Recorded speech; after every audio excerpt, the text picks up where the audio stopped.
실적이 환율에 발목이 잡혀 전년 동기 대비 후진을 면치 못했습니다. 영업이익은 전년 동기 대비 13.3% 급감했고 매출은 1.9%, 당기순이익은 6.9%가 감소했습니다. 신차 효과로 판매는 전년 대비 4.4% 늘었지만 상반기 원달러 환율이 약 5.1% 떨어지면서 매출과 영업이익이 모두 줄어들게 됐는데요. 문제는 하반기에도 원화 강세가 계속될 전망인데다 미국 양적 완화 축소 여파로 신흥시장 경기가 침체될 가능성이 크기 때문입니다. 이원희 현대차 부사장은 해외 공장 생산 확대를 통해 환 리스크에 노출되는 것을 최대한 막을 계획이라고 밝혔는데요. 대외 환경까지 악재가 겹친 현대차, 과연 환율 직격탄만의 문제일까요? 아니면 이제 성장 한계에 다다른 걸까요? 자, 오늘 하루 기업에서 나온 공시의 숨은 의도를 저희 파악하는 시간입니다. 수상한 공시 시간입니다. 살펴봤죠? 자, 어닝 시즌이라 실적 발표하는 기업들이 많은데요. 자, 현대차도 2분기 실적을 발표했습니다. 그런데 영업이익 그리고 매출, 단기 순이익이 모두 감소세였네요. 자, 신차 효과 기대했습니다. 그런데 환율 문제 넘어서기 좀 어려운 정도지 않았나 싶은데 전문가분들의 생각은 어떠신가요? 이게 성장의 정체는 아닌 것 같습니다. 일단은 네. 근본적으로 보면 이번 2분기에 현대차의 국내 공장 판매가 6.9% 정도 증가를 했고요. 전년 동기 대비. 해외 공장 판매도 3.6% 증가를 했습니다. 그래서 네. 분기로 보면은 최대 판매율을 지금 갱신을 한 상태입니다. 판매 자체를 많이 했다라고 하는 것은 어떻게 보면 성장은 지속되고 있다. 이렇게 일단 생각을 해볼 수 있는 것 같고요. 가장 큰 문제는 바로 환율 부분이 아니었나 싶습니다. 원화가 워낙 강세로 좀 움직이다 보니까 물론 이제 현대차가 해외 공장도 좀 많이 확대를 했고 물론 이제 기아차보다는 환율에 대해서 덜 민감한 것도 사실입니다만은 일단 환율이 좀 급격하게 원화가 강세로 갔기 때문에 그 부분에 영향이 일단 있었던 걸로 보이고요. 그리고 미국의 인센티브가 좀 많이 증가를 했답니다.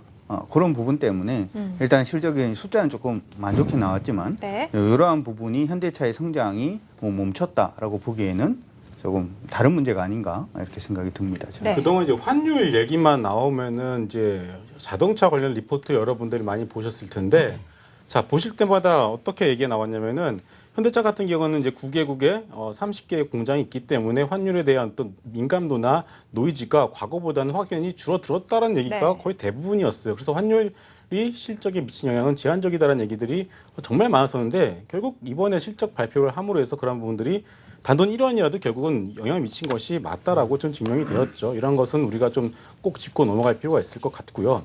자, 현대차 같은 경우는 환율 두 가지 이슈에 영향을 받죠. 바로 원달러 환율 그리고 엔화의 흐름인데 일단 첫 번째로 엔화의 흐름이 상당히 중요할 수밖에 없습니다.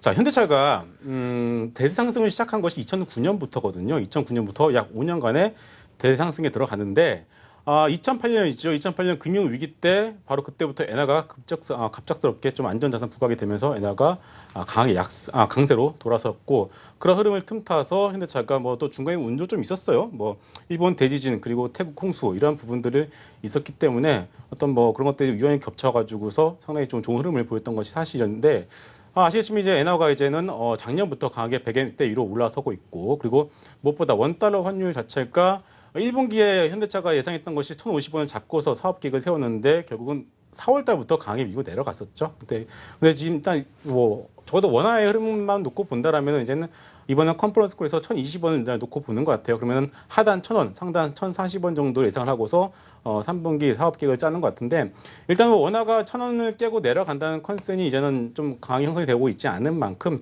원달러 환율이 실적에 미친 영향은 낮을 수밖에 없다. 그렇기 때문에 그래서 이제는 뭐 다시 한번 현대차의 어떤 펀더멘탈에 다시 한번 주목을 하지 않을까 싶습니다. 이게 환율이 옛날하고 조금 달라졌어요. 그러니까 원래 그 예전에 이제 연초에 환율 부분에서 추정을 할 때 첫 번째 나왔던 부분이 이제 미국 테이퍼링이 끝이 날 가능성이 높다. 네. 근데 우리나라도 금리를 인하하기보다는 인상할 가능성이 높다. 우리나라 경상수지가 굉장히 큰 폭의 흑자를 보이고 있다. 이런 요인들 때문에 원화가 굉장히 강세로 갔다면 요즘은 어떻게 보면 환율이 그 금리가 올라가는 쪽보다는 지금 내려가는 쪽으로 차라리 베팅이 되고 있고, 그다음 미국 같은 경우에도 지금 인플레 얘기가 솔솔 이제 나오고 있습니다. 그래서 테이퍼링이 끝나고 금리 인상도 조금 더 빨라질 가능성이 있지 않을까? 뭐 이런 얘기들도 나오고 있기 때문에 이러한 부분이 조합이 되면 상반기에서 얘기가 나왔던 부분은 조합을 해보면 원화가 강세로 갈 가능성이 높았다면 지금 부분에서 조합을 해보면 미국의 테이퍼링이 끝이 날 가능성, 그다음에 우리나라 금리가 차라리 내려갈 가능성을 생각을 해본다면 네. 원화가 이제 강세가 아니라 약세로 바뀔 가능성이 높은 거거든요.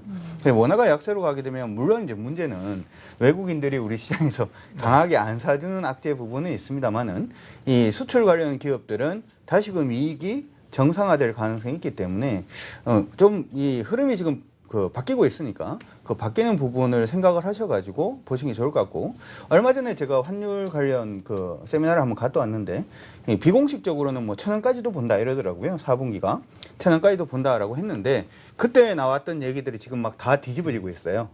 소위 말해서 금리 인상 뭐 이런 부분의 얘기가 다 뒤집어지고 있으니까 여러분들도 시각을 보실 때 이전 자료 그대로 시각을 보셔가지고 하반기 환율에 대한 전망을 하지 마시고 바뀐 대로 해서 보자면 원화가 이제는 현대차의 발목을 잡을 가능성이 약간 좀 약해졌다라고 그렇게 생각을 하셔도 좋을 것 같습니다. 저는 환율보다도 이제 더 중요한 거는 저거라고 봅니다. 그러니까 미국 시장에서의 이제 매출에 대한 확대에 대한 규모인데 지금 여태까지는 환율이 좀 영향을 주는 매출 규모였다라면은 이제 경기 회복이 본격적으로 시작이 되게 되면 수요에 대한 증가가 환율에 대한 효과를 이겨버릴 것이다라는 이제 그런 얘기를 좀 드리고 싶고요.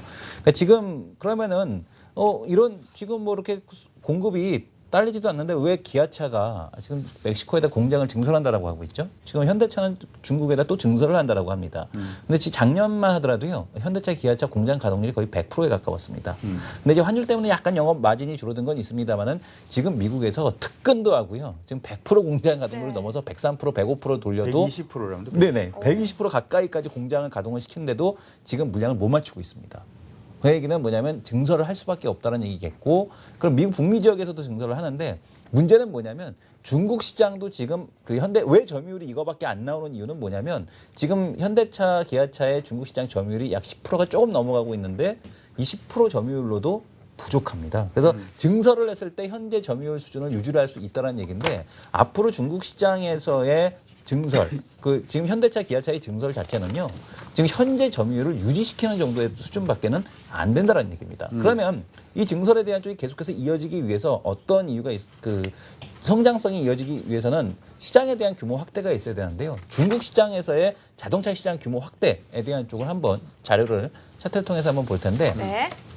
이 차트는 아주 보수적인 자료입니다. 2020년까지 중국 시장에서의 자동차 규모가 지금 현재 2,200만 대 정도 연으로 팔리고 있는데 3천만 대 수준을 예측을 하고 있는 자료입니다. 근데 이건 아주 보수적인 자료고요. 심지어 아주 긍정적인 곳에서는 약 연간 2020년까지 4천만 대 규모까지 연간 판매가 될 거라고 예상을 하고 있거든요. 그럼 현재 점유율만 유지시킨다고 하더라도 300만 대 이상, 즉 지금 중국 공장에서 충칭까지 증설하고 나서도 또 추가적으로 50% 증설을 해야지만 증가하는 중국 자동차 시장에서의 점유율을 맞춰갈 수가 있다는 얘기입니다. 그래서 현대차의 성장성이 끝났다? 지금 앞에서 뭐 강 대표님께서도 잘 말씀해 주셨습니다만 절대 아니다라는 얘기를 드리고 싶고, 자동차 산업은 증가한다. 다만 최근에 환율에 대한 효과 때문에 왔다 갔다 하고는 있으나 시장이 이게 경기 사이클에 대한 쪽, 미국 소비 회복에 대한 쪽이 감지가 된다라면 그때는 자동차주가 본격적으로 오를 것이다. 외국인들 계속 사는데 현대차 안 가고 기아차 안 가고 안 가는데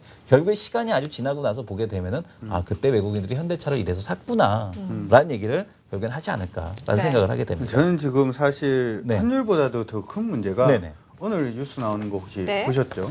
쌍용차가 통상임금 부분에 대해서 이제 노조와 이제 타협을 하는 그런 얘기가 있는데, 요게 더 문제일 것 같아요. 요게 우리나라 같은 경우 통상임금 문제는 아마 아시다시피 상여금 자체를 임금에 포함을 시키는 겁니다. 근데 사실 이제 한국 GM이라든지 쌍용차 같은 경우에는 가동률이 그다지 높지가 않기 때문에 이 부분이 이제 이익률 하락, 영업이익률 하락에 미친 영향이 그다지 크지 않을 것으로 봅니다만은 지금 현대차 같은 경우는 이 부분을 아직은 법원의 판결을 기다리고 있는 중이거든요. 근데 이게 만약에 통상임금에 포함이 되면 연간 연결 영업이익률이 한 0.5% 정도 감소를 한답니다. 그렇기 때문에 차라리 지금 부분에서 현대차의 관전 포인트는 환율이라든지 그런 부분이 아니라 새로 떠오르고 있는 이 통상, 여기다 그래서 제가 그냥 통상임금이라고 적어놨는데요. 네. 통상임금이 어떤 식으로 흐름을 잡는지가 더 중요하지 않을까 뭐 그런 생각을 한번 해봅니다. 여기서 이제 또 오랜만에 이승원 대표님하고 저랑 또 의견이 나뉘는 것 네. 같습니다. 네네. 저 같은 경우는 현대차가는 글쎄요, 당분간은 이제 성장주로서의 어떤 매력은 이제 조금 어렵지 않을까라는 그런 생각을 가지고 있는데 일단 최근에 수급 동향을 보시게 되면은 말씀하셨지만 기관은 꾸준히 팔고 있고 외국인은 계속 사고 있는 모습들이 뭐 둘 다 발견이 되고 있습니다. 자, 일단 기관 같은 경우는 이제 올해 우리나라의 기관의 매매 플레이의 가장 큰 특징은 이제 수익률을 쫓아서 단기 매매를 좀 많이 한다는 것이 가장 큰 특징인데, 자, 주가 수익 배당, 그러니까 주식을 산다는 건 두 가지죠. 주가 어떤 상승을 노린 뭐 주가 수익 차익 그리고 또 배당 수익 이 두 가지를 생각을 해볼 수가 있는데. 그래서 외국인의 매수는 일단 주가 상승을 노리는 어떤 그런 것들보다는 어떤 배당에 대한 어떤 매력을 좀 더 느끼기 때문에 사는 것이라 저는 생각을 하고 있고, 그렇기 때문에 반대로 기관 같은 경우는 단기적으로 지금 현대차를 사봤자 물론 향후에 뭐 5년, 10년 뒤나 아직 어떻게 될지 예측이 어렵지만 지금은 당장 사봤자 현대차로 해서 전고점 부근이 뭐 27만 원까지는 뭐 거의 못 간다로 거의 보고 있지 않나라는 생각을 하고 있습니다. 그리고 또 하나가 이 현대차 같은 경우는 이제 물론 상당히 좀 판매량의 어떤 담보가 어느 정도 되고는 있지만 결국은 이제 품질의 문제에 좀 직면을 하지 않을까 싶어요. 올 초였죠. 미국에서 이제 내구성 평가를 했는데 현대차 쪽이 최하위를 받았어요. 결국 항상 이제 정몽구 회장께서 강조를 하시죠. 신년사마다 품질 얘기를 계속 강조를 하시고 있습니다. 근데 현대차나 기아차 같은 경우는 그동안 좀 강하게 성장했었던 가장 큰 이유 중 하나가 부품사를 갖다가 수직 계열하고 있지 않겠습니까? 근데 이런 부분들이 단가 인하 압력이 상당히 좋을 수밖에 없지만 품질면서 결국은 양날의 검이 돼서 돌아올 수밖에 없다. 해외 쪽이 유명한 뭐 보시아 같은 부품사들을 보시게 되면은 자동차 업체보다 더 규모가 큽니다. 그렇다면 이러한 부분들 결국 품질의 개선을 위한 R&D 비용이 상당히 좀 추가적으로 들어갈 가능성이 높기 때문에 이런 부분들이 당분간은 장기적인 성장성은 좀 저도 괜찮다고 보겠지만 일단 적어도 향후 한 1에서 2년 정도는 그래도 이러한 부분들을 한 단계 더 업그레이드하기 위해서 이러한 부분들이 좀 더 현대차에서 필요하지 않을까라는 생각을 해보고 있습니다. 이게 현대차가 성장할 수 있는 모멘텀이 하나 강한 게 있죠. 어떤 게 있어요? 전기차. 전기차. 네. 네. 제가 최근에 이제 기사를 하나를 봤는데 이게 그 아파트에서 이제 전기차 충전하는 부분을 설치하는 아파트가 있대요. 근데 이걸 급속 충전, 그러니까 전기차 급속 충전기를 설치해 놓고 네. 아무도 충전을 안 하더라도 한전에서 세금을 때린답니다. 설치를 했기 때문에 세금, 네네. 그게 이제 논란이 되더라고요. 네. 그래서 논란이 되겠네요. 그 네. 논란 나오는 거에 대한 기사를 쭉 보니까 우리나라에 지금 전기차 돌아다니고 있는 게 한 2천만 대 정도밖에 안 된대요. 네. 그런데 지금 2015년 기준으로 해서 짓고 있는 아파트에는 대부분의 급속 충전기가 다 들어간답니다. 오. 그렇다는 얘기는 전기차 시장이 우리가 보통 전기차 살려 그러면 이게 연비는 좋은데 어디서 충전해? 맞아요. 정경련회관 지하 4층에 충전할 수 있습니다. 근데 네. 그게 문제인데 아파트마다 이렇게 그 급속 충전기가 설치가 된다는 것은 우리가 생각하는 것보다 빨리 전기차 시장에 올 수가 있죠. 그러면은 차를 바꿔야 되잖아요. 그렇죠? 차를 바꾸게 되면 네. 이게 뭐 부품 회사나 아니면 AS 회사가 아니기 때문에 한 번 더 매출이 크게 증가할 가능성이 일단 있는데 대부분 2015년부터 만들어진 아파트에 그런 급속 충전기가 들어간다라고 하니까 그 부분에서도 현대차는 일단 성장 자체가 멈추지는 않았다. 사실 우리나라 같은 경우에는 현대차 살래 뭐 살래 이렇게 저번에 제가 아는 분 중에 한 분이 GM 코리아에 다니신 분이 있는데 네. 그런 얘기를 한답니다. 와서 차가 튼튼하네요, 단단하네요. 그래 한참 고민하다가 결국에는 현대차 사고 뭐 이런 부분이 있답니다. 그래서 뭐 그런 부분도 한번 생각을 해볼 필요가 있지 않나 싶습니다. 네. 그러니까 제가 긍정적으로 보고 계신 것 같아요. 네. 말씀드리고 싶은 건 똑같은 거예요. 뭐냐면 그러니까 아까 네. 하이닉스하고 똑같은 게 뭐가 똑같냐면 성장은 좋게 봅니다. 성장은 그냥 좋게 다른 보는데 부분이다. 네. 네, 주가는 좀 많이 올랐다. 그러면 지금 상태라면 하반기 뭐 주가나 전망을 해본다면 어디까지? 네. 저는 현대차하고 SK 하이닉스는 안 살 겁니다. 회사는 좋은데 사지는 않을 겁니다. 저는 네. 이제 그 충분히 두 개 다 인덱스 플레이를 원하시는 분들은 살 수 있다라는 생각하고요. 저는 뭐 고점 돌파 충분히 가능하다고 생각합니다. 왜냐하면 경기가 좋아지게 되면 일단은 뭐 현대차도 삽니다. 그러니까 수요에 대한 증가 자체가 그러니까 도요다만 사는 게 아니라 현대차에 대한 수요도 끌어올린다는 얘기죠. 지금 뭐 GM 대우 말씀해 주셨고 SM 모터스 그 삼성자동차 그 자동차들도 역시 마찬가지인데 르노 삼성도 마찬가지인데요. 안 팔리는 건 아닙니다. 네. 어쨌든 팔립니다. 그 얘기는 뭐냐면 현재 점유율에 대한 수준만 유지시켜도 현대차에 대한 성장은 전혀 이상이 없다는 얘기고 또 하나 이제 말씀을 드리고 싶은 거는 이 인덱스 플레이가 아닌 다른 것들을 원하시는 분들, 나는 좀 더 시장 수익률 이상 플러스 알파를 원하시는 분들은 현대차에 대한 증설의 포인트를 맞출 필요가 있을 것 같습니다. 증설을 하기 위해선 기계 장치가 들어가야 됩니다. 그 장치를 공급하는 곳은 현대위하고요. 그리고 그 장비 그리고 지금 수요가 넘쳐나서 국내에서 뭐 부품을 실어다 나르는 회사가 바로 현대글로비스입니다. 그래서 이 두 개의 회사가 현대차보다는 좀 더 플러스 알파에 대한 우리가 수익률이 지금 그리고 자동차 얘기를 하니까 말을 제가 먹은 거네. 끝까지 하십시오. 그리고 죄송합니다. 또 하나는 뭐냐면은 이 부품주들이 훨씬 더 이제 그 좋을 수가 있는데 특히 경량화 관련된 쪽들, 그렇죠. 이 경량화 관련된 부품주들 같은 경우는 뭐 3기 오토모티브, 서진 오토모티브부터 시작해서 뭐 그 현대 EP라든가 에코플라스틱, 코롱플라스틱 뭐 이런 그 경량화 관련된 그 중소형주들이 현대차보다도 뭐 당연히 훨씬 더 높은 시장 수익률에 대한 쪽을 제공해주지 않겠느냐. 저도 이렇게 생각을 합니다. 아까 이제 우리가 계속 얘기하면서 그 네네. 얘기를 합니다. 경기가 좋아진다면 현대차가 성장을 계속할 수 있다 이런 얘기를 계속 하는데 네. 수익률 측면에서 보면 조금 다르지 않을까 싶어요. 이거 무슨 얘기냐면 현대차도 경기가 좋아지면 더 좋아지겠죠. 그리고 이제 포스코도 경기가 좋아지면 더 좋아질 겁니다. 우리나라에 있는 대부분의 대표 기업들이 전차를 제외하고는 아직까지도 바닥에 깔려있는 대형주들이 많다는 거죠. 이 바닥에 깔려있는 이 대형주들이 경기가 좋아진다면 당연히 그쪽 회사가 이익이 나기 시작을 할 건데 그렇다면 수익률 측면에서 보자면 현대차보다는 차라리 그쪽으로 보는 게 더 맞지 않느냐라고 저는 생각을 그러니까 하는 거죠. 저도 네. 저 어떻게 보면 또 이번에 또 광 대표님 의견이 비슷한 것 같은데 이리 붙었다 저리 붙었다 그러게 하십니까? 캐릭터를 바꾸로. 이게 참 신기한 게 같은 종목을 바라봐도 참 바라보는 관점에 따라서 많이 다른 것 같습니다. 맞습니다. 네. 일단 뭐 현대차 같은 경우는 저 같은 경우는 이제 박스권 플레이의 어떤 대상으로서는 상당히 매력적이다라는 말씀을 좀 자주 드리고 있습니다. 하단은 22만 선, 상단 25만 원에서 26만 선. 오면은 팔고 내려가면 사고 이런 어떤 플레이로는 상당히 좀 심플하게 여러분들이 접근을 하실 수 있을 거라고 생각을 하고요. 그리고 또 하나가 이제 결국은 한 단계 업그레이드한다. 결국 이제 현대차나 기아차가 이제 글로벌 탑 티어로 뭐 벤츠나 BMW랑 어깨를 견준다라고는 누구도 얘기를 못하죠. 그건 인정을 해야 될 것 같고요.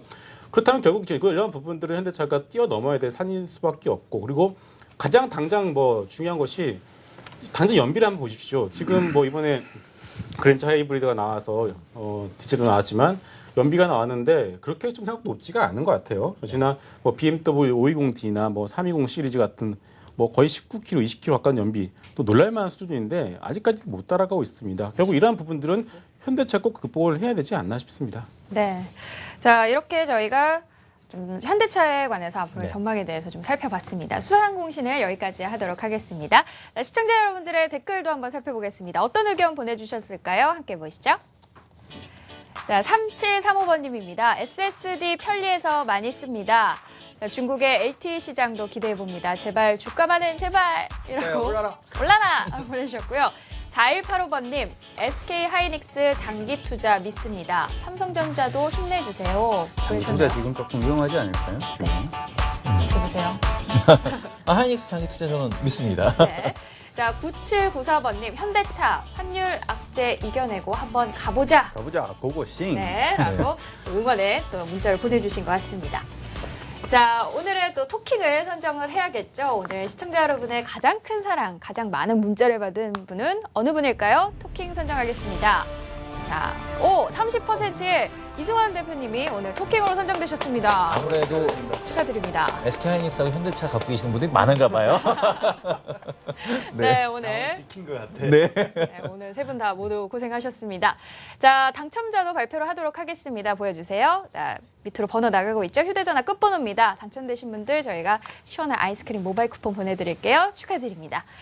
자, 고강도 토크 매일 저녁 7시 반에 여러분과 함께합니다. 투자와 정보를 뒤집고 꼬집는 시간인데 오늘 1시간 어떻게 많은 도움이 되셨는지 모르겠습니다. 오늘 세 분도 고생하셨고요. 저희는 내일도 여러분 이 자리에서 기다리고 있을 테니까요. 찾아주시기 바랄게요. 다 같이 손 흔들면서 인사드리도록 하겠습니다. 여러분 내일도 함께해 주세요. 내일도 저희가 함께합니다.